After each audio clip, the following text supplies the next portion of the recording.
మనతో పాటు ఎమ్మెల్సీగా కంటెస్ట్ చేసినటువంటి ప్రసన్న హరికృష్ణ గారు ఉన్నారు. గ్రూప్ 1లో చాలా అవకతవక జరిగింది. మొన్న ఇచ్చినటువంటి లిస్ట్‌కి సంబంధించి. సో, తెలుగు మీడియం వాళ్ళకే ముఖ్యంగా ఇక్కడ చాలా లోపం జరిగింది. చాలా ఇబ్బందులు ఎదుర్కొంటా ఉన్నారు. సో, ఏంటి అసలు ఆ ఇబ్బందులు జరిగినటువంటి పరిస్థితి ఏందనేది వారిని అడిగి తెలుసుకునే ప్రయత్నం చేద్దాం. ఏం జరుగుతా ఉందన్న గ్రూప్ 1కి సంబంధించి తెలుగు మీడియం వాళ్ళకి ఇక్కడ అన్యాయం జరిగిందని? అంటే గ్రూప్ 1 ఇష్యూ అనేది ఇది కొత్త కాదు ఇది వాస్తవానికి. హ్మ్. బట్ ఇది చాలా మందికి అన్యాయం చేసినటువంటి ఒక రిజల్ట్ ఇది. మొదటగా అంటే తెలంగాణ రాష్ట్రం వచ్చిన తర్వాత వాస్తవానికి ఇది మొట్టమొదటి నోటిఫికేషన్. 2022లో తెలంగాణ రాష్ట్రం రావడానికన్నా ముందే లాస్ట్ 2011లో నోటిఫికేషన్ వచ్చింది.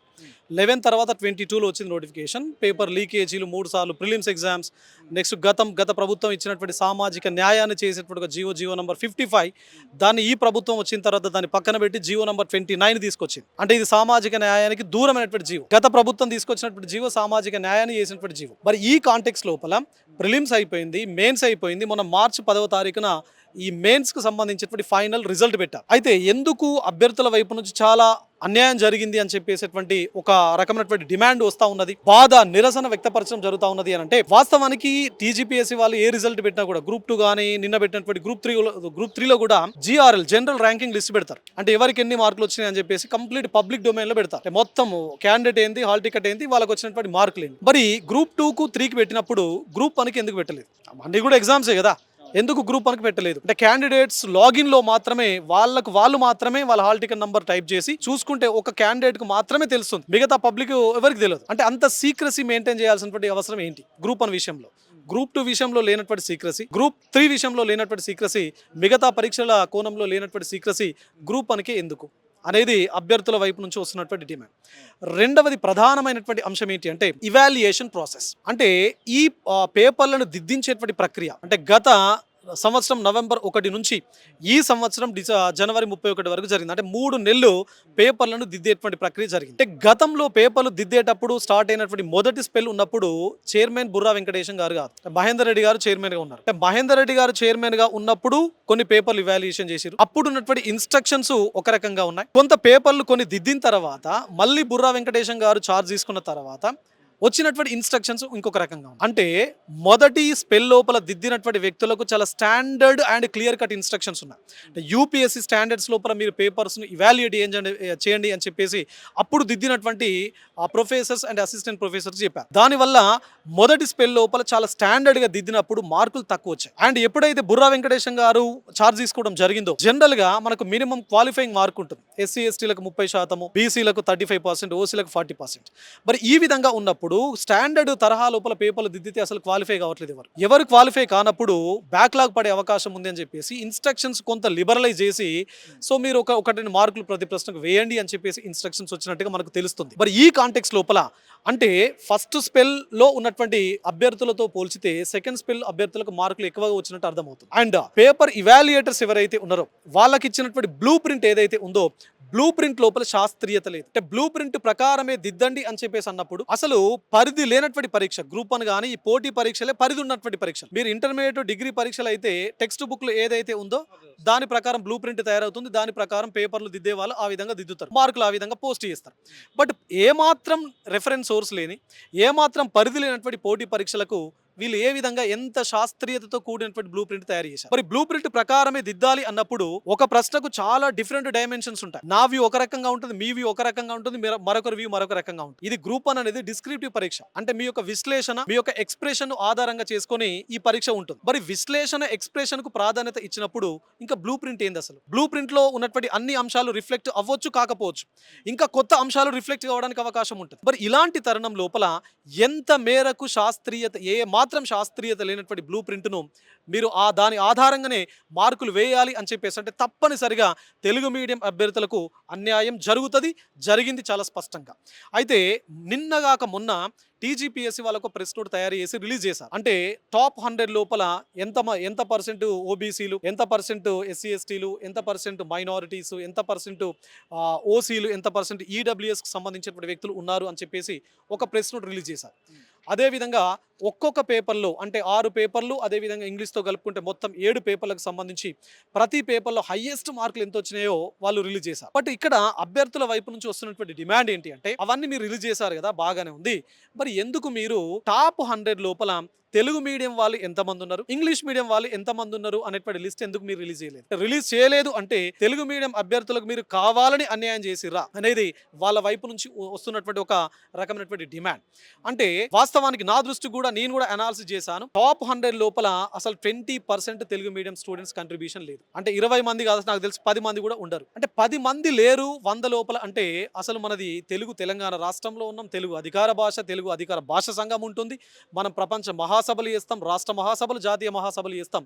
మరి మన రాష్ట్రంలో ఎవరు తెలుగు మీడియంలో చదువుకుంటారు? జనరల్గా పేదవాళ్ళే కదా. బడుగు బలహీన వర్గాలకు సంబంధించినటువంటి గ్రామీణ ప్రాంత ప్రభుత్వ స్కూళ్ళు, ప్రభుత్వ కళాశాలలో చదువుకున్నటువంటి తెలుగు మీడియం అభ్యర్థులకు మీరు ఇంతటి అన్యాయం చేస్తే రేపు భవిష్యత్తులో ఉన్నటువంటి మళ్ళీ మేము గ్రూప్ అని కొట్టాలి అని చెప్పేసి ఎవరైతే అభ్యర్థులు వచ్చి చదవాలనుకుంటారో వాళ్ళ యొక్క కాన్ఫిడెన్స్ మీద మీరు నీళ్లు చల్లినట్టే కదా. ఇక్కడ కూడా బడుగు బలహీన వర్గాల ఆ పిల్లలకే అన్యాయం జరుగుతుంది అనుకోవచ్చు.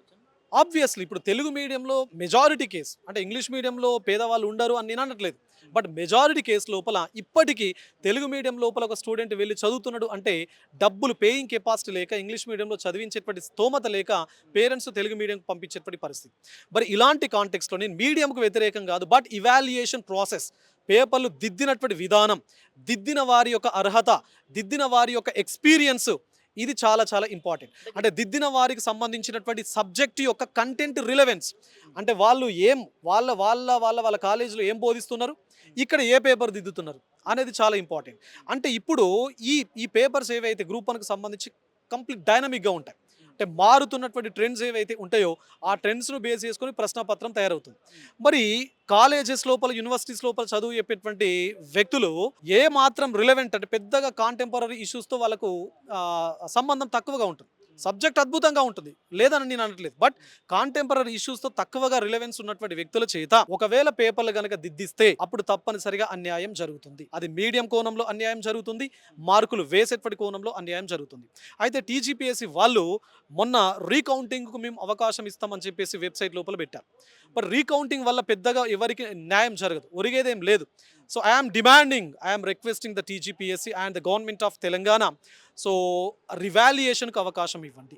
అంటే మళ్ళీ ఒక్కొక్క వ్యక్తికి మాకు మాత్రం రివాల్యుయేషన్ పర్సనల్గా మాకు ఇవ్వండి అని చెప్పేసి ఒక వ్యక్తి వెళ్ళి అడిగితే ఇవ్వడం కాదు. 20,100 మంది మెయిన్స్కి రాశారు కదా, వాళ్ళందరికీ కూడా అంటే వాళ్ళందరికీ రివాల్యుయేషన్ అవకాశం మీరు ఇస్తున్నారు అంటే వాళ్ళకు మాత్రమే ఇచ్చినట్టు కాదు.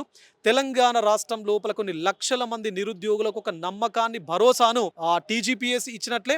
ఒకవేళ ప్రభుత్వం కనుక ఇనిషియేట్ తీసుకొని ఈ ప్రాసెస్ మీరు ఇనిషియేట్ చేయండి అని చెప్పేసి టీజీపీఎస్సీ కనుక చెప్తే ప్రభుత్వం పైన నమ్మకం పెరుగుతుంది, ప్రభుత్వం పైన విశ్వాసం పెరుగుతుంది. కాబట్టి ప్రభుత్వాన్ని మీ వైపు నుంచి నేను రిక్వెస్ట్ చేస్తున్నాను. చాలామంది, కొన్ని వేల మంది బాధలు పడుతూ ఉన్నారు. తప్పనిసరిగా ప్రతి వ్యక్తికి న్యాయం జరగాలి. ఎవాల్యుయేషన్ చేయకపోతే అభ్యర్థులకు నష్టపోయే అవకాశం ఉంటుంది. 100% ఉంటుంది, 100% ఉంటుందండి. మీరు మార్క్స్ చూడండి, ఇప్పుడు గ్రూప్ 2 రిజల్ట్ పెట్టారు. ఇప్పుడు తెలుగు మీడియం, ఇంగ్లీష్ మీడియం అనేటువంటి పదాన్ని కూడా నేను ఎందుకు వాడుతున్నా, చిన్న ఎగ్జాంపుల్. గ్రూప్ 2 రిజల్ట్ పెట్టారు.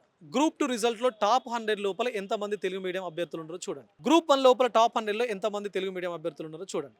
ఇక్కడ 70% తెలుగు మీడియం అభ్యర్థులు ఉంటారు గ్రూప్ 2లో, ఇక్కడ 10% కూడా లేరు. అంటే అర్థం ఏంటి?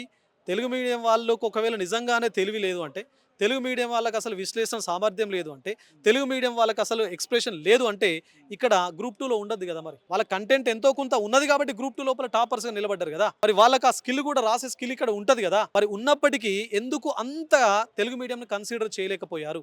ఎందుకు అంత పక్షపాత ధోరణితో మీరు ప్రశ్నపత్రాలు దిద్దారు? అంటే ఇక్కడ ఎవరు మిస్టేక్ అనుకోవచ్చు? టీజీపీఎస్సీయా కరెక్షన్ చేసినటువంటి ఉపాధ్యాయులదా, లేకపోతే ప్రభుత్వం? ప్రభుత్వం ఇట్లా దిద్దుమని చెప్పేసి ప్రభుత్వం నుంచి సూచనలు, సలహాలు ఏముండవు. ఎందుకంటే టీఎస్పీఎస్సీ ఈజ్ రిక్రూటింగ్ ఏజెన్సీ కాబట్టి. అంటే ఈ పేపర్ ఇవాల్యుయేషన్ స్టార్ట్ అయినప్పుడు చైర్మన్ ఒకరున్నారు, ఇవాల్యుయేషన్ ఒక స్పెల్ అయిన తర్వాత ఇంకొక చైర్మన్ వచ్చారు. నేను ఫర్ ఎగ్జాంపుల్ నేను ఒక బాడీకి హెడ్ గా ఉన్నప్పుడు తప్పనిసరిగా నా కింద పనిచేసేటువంటి అధికారులకు లేదా పేపర్లను దిద్దడానికి వచ్చినటువంటి ఇవాల్యుయేటర్స్ కు నా వైపు నుంచి కొన్ని ఇన్స్ట్రక్షన్స్ నేను ఇస్తాను. మీరు వచ్చారనుకోండి, మీ యొక్క వ్యూ ఒక రకంగా ఉంటుంది, మీ యొక్క ఇన్స్ట్రక్షన్స్ ఇంకొక రకంగా ఉంటాయి. ఈ విధంగా ఉన్నప్పుడు మొదటి స్పెల్లో ఉన్నటువంటి వ్యక్తులకు, సెకండ్ స్పెల్లో ఉన్నటువంటి వ్యక్తులకు తప్పనిసరిగా కొంత డిఫరెన్సెస్ అనేవి కనబడతాయి.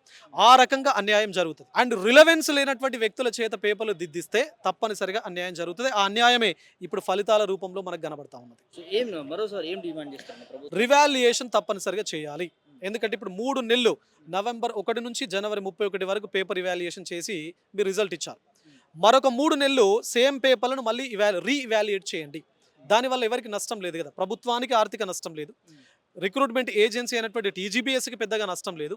ఈ నష్టాన్ని పక్కన పెడితే కొన్ని లక్షల మంది నిరుద్యోగులకు ఒక నమ్మకం వస్తుంది, మేము రాస్తే జెన్యూన్గానే మాకు ఉద్యోగాలు వచ్చే అవకాశం ఉంది అనేటువంటి ఆ నమ్మకాన్ని కల్పించడం లోపల ప్రభుత్వం పనిచేయాలి. ఒకవేళ నమ్మకాన్ని కల్పించకపోతే నిరుద్యోగులే కదా పక్కన పెట్టింది, సో ఈ ప్రభుత్వాన్ని కూడా పక్కన పెట్టే అవకాశం ఉంటుంది. కాబట్టి ప్రభుత్వం దయచేసి ఇనిషియేషన్ తీసుకోవాలి. టీజీపీఎస్సీ చైర్మన్ బుర్రా వెంకటేశం గారికి కూడా నా వైపు నుంచి నేను రిక్వెస్ట్ చేస్తున్నాను, మీరు రివాల్యుయేషన్ చేయండి. ఒక వ్యక్తి కాదు, మొత్తం ఎన్నైతే ఆన్సర్ స్క్రిప్ట్స్ 20,100 ఉన్నాయో అన్ని ఆన్సర్ స్క్రిప్ట్లకు సంబంధించి మరొక 3 నెలలు కానీ 4 నెలలు కానీ మళ్ళీ దిద్దించండి పేపర్లు. సో న్యాయబద్ధంగా సామాజిక న్యాయం అందరికీ జరిగేటువంటి కోణం లోపల సో ఆ రిజల్ట్ బయటకు వస్తే అందరూ హ్యాపీగా ఉంటారని చెప్పేసి నేను మీ ద్వారా వారిని కోరుతున్నాను. ఇది ఖచ్చితంగా రివాల్యుయేషన్ అనేది చేసి తీరాల్సిందే, లేకపోతే చాలామంది అభ్యర్థులు నష్టపోయే అవకాశం ఉంటుంది. సో టీజీపీఎస్సీ ఒక్కసారి రివాల్యుయేషన్ చేసి అభ్యర్థులకు న్యాయం చేయాలంటూ కూడా ప్రసన్న హరికృష్ణ గారు చెప్తున్నటువంటి అంశాన్ని చూస్తాను. వీడియో జర్నలిస్ట్ శివతో ప్రభాకర్ మిలిటి, హైదరాబాద్ నుంచి.